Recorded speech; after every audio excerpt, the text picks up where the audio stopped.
एक छोटे से गांव में रामू नाम का एक किसान रहता था। रामू की अपनी कोई जमीन नहीं थी। वह गांव के एक बड़े जमींदार की जमीन पर बटाई किराए पर खेती करता था। उसका परिवार छोटा था, उसकी पत्नी और दो छोटे बच्चे। संघर्ष और परिश्रम। रामू सुबह सूरज निकलने से पहले उठ जाता था।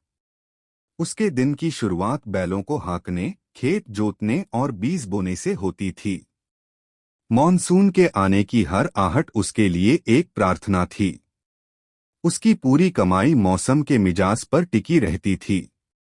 जब फसल अच्छी होती तो रामू के चेहरे पर थोड़ी मुस्कान आती। लेकिन बटाई के कारण उसे अपनी उपज का एक बड़ा हिस्सा जमींदार को देना पड़ता था। जो बचता वह खाद, बीज और परिवार के भरण पोषण में खर्च हो जाता। कर्ज का बोझ। एक साल मॉनसून ने दगा दे दिया। बारिश बहुत कम हुई और रामू की फसल सूख गई। परिवार को भूखा रखना पड़ रहा था और अगली फसल की तैयारी के लिए पैसा नहीं था। मजबूरी में रामू ने गांव के साहूकार से ऊंचे ब्याज पर कर्ज लिया।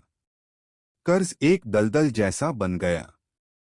वह चुकाने की कोशिश करता, लेकिन ब्याज दर इतनी अधिक थी कि मूलधन कम होने का नाम ही नहीं लेता था। उसके सपने, जो कभी बच्चों को अच्छी शिक्षा देने के थे, अब बस कर्ज मुक्त होने तक सिमट गए थे। आशा की किरण। रामू थका नहीं। उसने अपनी कमर कसी और दोगुनी मेहनत शुरू कर दी। उसने खेती के साथ साथ शहर जाकर मजदूरी भी करनी शुरू कर दी। उसकी पत्नी भी गांव की महिलाओं के साथ मिलकर छोटे मोटे हस्तशिल्प का काम करने लगी। कई साल लग गए। धीरे धीरे उनकी मेहनत रंग लाई। उन्होंने थोड़ा थोड़ा करके कर्ज चुकाना शुरू किया। उनका सबसे बड़ा बेटा, जिसे रामू ने किसी तरह गांव के स्कूल में पढ़ाया था, अब शहर जाकर एक छोटी नौकरी करने लगा और घर में कुछ पैसे भेजने लगा। सबक।